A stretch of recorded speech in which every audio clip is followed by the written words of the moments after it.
Mateus capítulo 22. A parábola do banquete do casamento. Jesus lhes falou novamente por parábolas, dizendo: O reino dos céus é como um rei que preparou um banquete de casamento para seu filho. Enviou seus servos aos que tinham sido convidados para o banquete, dizendo-lhes que viessem, mas eles não quiseram vir.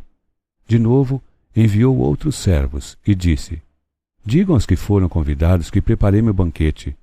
Meus bois e meus novilhos gordos foram abatidos e tudo está preparado. Venham para o banquete do casamento.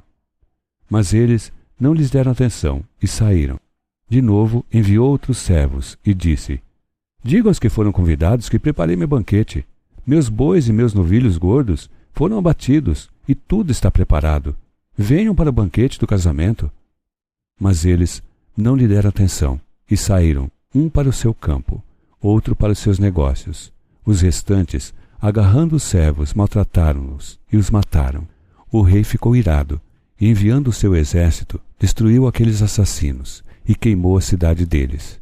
Então disse a seus servos: O banquete do casamento está pronto, mas os meus convidados não eram dignos.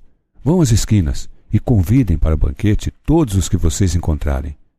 Então os servos saíram para as ruas e reuniram todas as pessoas que puderam encontrar, gente boa e gente má, e a sala de banquete de casamento ficou cheia de convidados.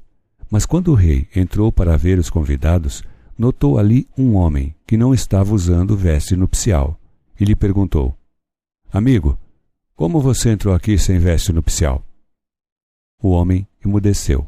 Então o rei disse aos que o serviam: Amarrem-lhe as mãos e os pés, e lancem-no para fora, nas trevas.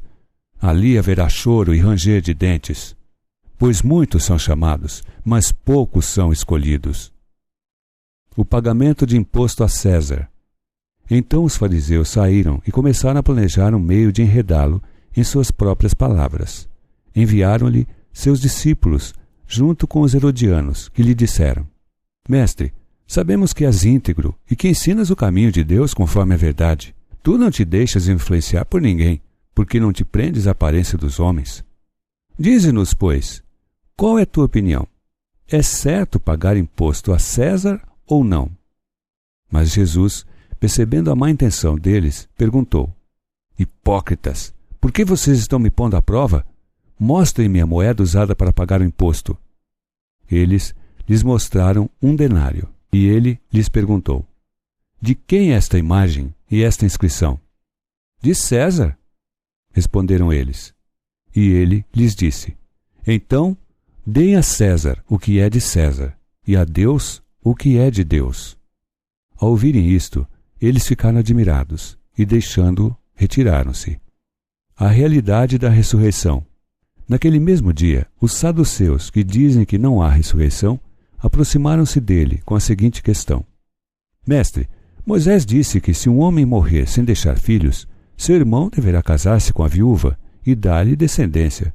Entre nós havia 7 irmãos. O primeiro casou-se e morreu. Como não teve filhos, deixou a mulher para seu irmão. A mesma coisa aconteceu com o segundo, com o terceiro, até o 7º. Finalmente, depois de todos, morreu a mulher.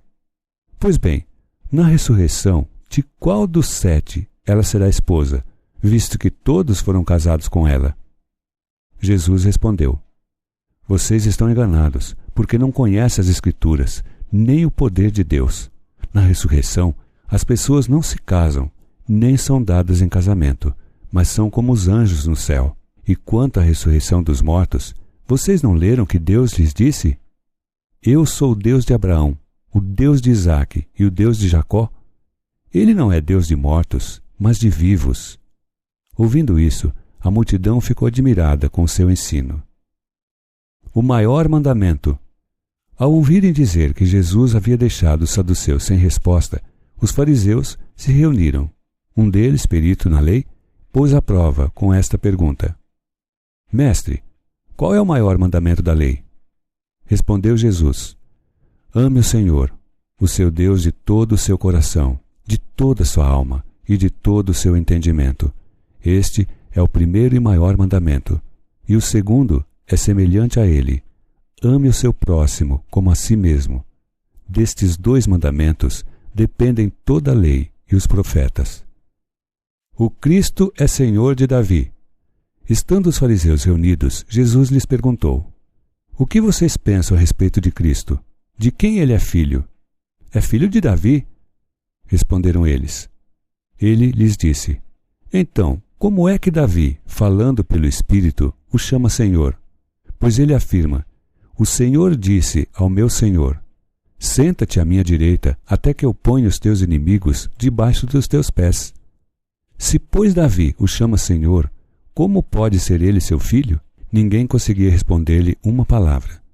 E daquele dia em diante, ninguém jamais se atreveu a lhe fazer perguntas.